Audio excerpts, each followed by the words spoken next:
Hi, Ralph. Thank you for joining us and congratulations on winning this year's contest. Thank you, Sarah. It's a great privilege and pleasure to be here. Can you tell me a little bit about your story and where the idea for the story came from? Yes, um, it's the story came from, I suppose, very loosely, some events in my own life, but it was sparked off by reading, and I find everything I write is normally sparked off by reading books, reading novels, reading poetry, that kind of thing. So I'd read The Unconsoled by Kazuo Ishiguro, which isn't his most famous book. But when I read it, a whole series of images and past histories came to my mind. Um, so many years ago, when I was in my 20s, so it was really years ago, um, I was hitchhiking in Israel and I got stuck in near Sodom, bizarrely enough. And I was waiting for a bus. I had to wait for a bus there. And a guy came up and he started telling me about his background, his birth, and where he was born. And he was the broadly approximated the guy who was Gimel Sadik in my story. And it transpired that he was born in an Inca settlement in Bolivia, and that he'd grown up there. And he was saying the comical thing was to me, he said all the Inca people in the village or First Nation people in the village could speak Yiddish because that was the language of his parents. And I just thought this was so weird. And then he sort of went away, and this story remained with me for a very long time. Um, and I'd sort of really forgotten about it. But when I'd read The Unconsoled, a whole series of images came back together again. Um, and one was about a friend had told me that she'd gone near where I live, not far from where I live, is a Hasidic area in London. It's where basically all the Hasidim live in London. It's called Stamford Hill, Stoke Newington. And a friend of mine who lived near that area had gone swimming. And she was getting changed, and a woman came in, a middle-aged woman came in with four of her charges who were young teenage Hasidic girls. And they were kept well away from everybody else. But as my friend was just about to go out, a girl came up to her, one of the Hasidic girls, and it was came up to her, and it was clear the others had gone out and left her behind. And she said to my friend, "Tell." That's all she said, "Tell."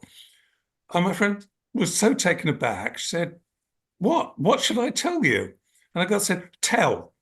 And my friend was telling me this, and she said, then the woman came back and collected her, and she went out. And she said, what struck her so much is this young woman's absolute passion to know.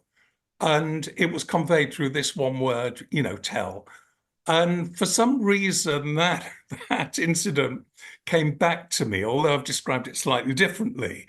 It came back to me that how much, if you live in a very close community, the opportunities you get just to communicate are so rare.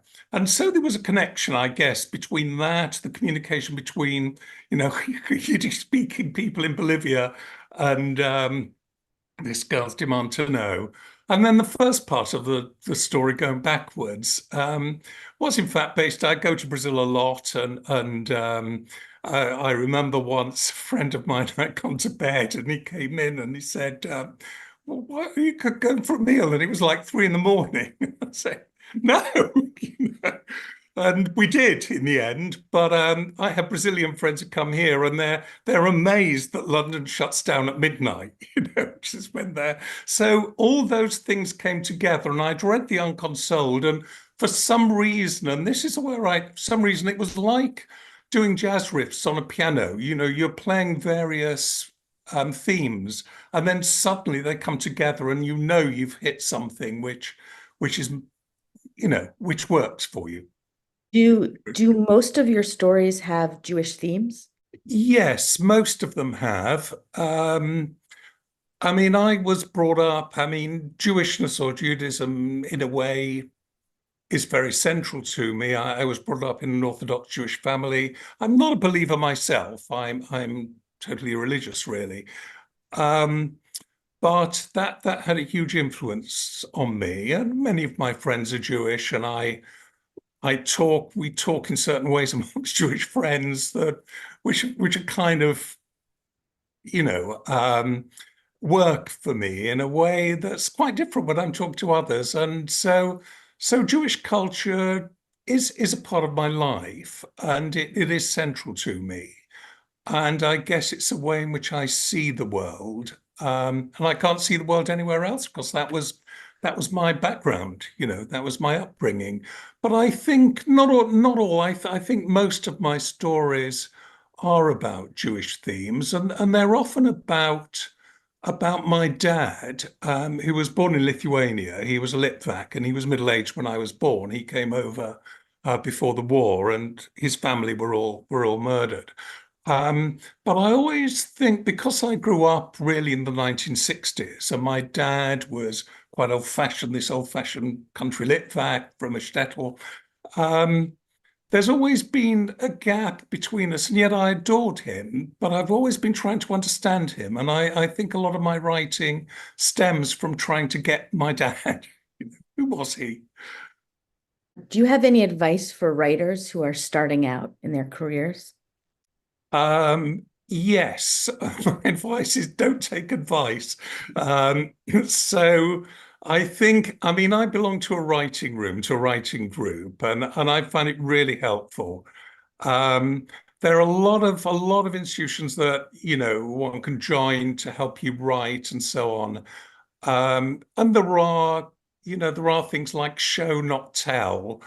And, sometimes you have to tell. I mean, it's so I just think just write what works for you. And I think the most important thing is read. Reading is the source for me of so much. And it doesn't matter what you read, but it spins off ideas. Rather, as like saying before, like an artist mixing colors or a musician working with different themes, things will happen. And so I would say the most important thing, if you want to write, is read.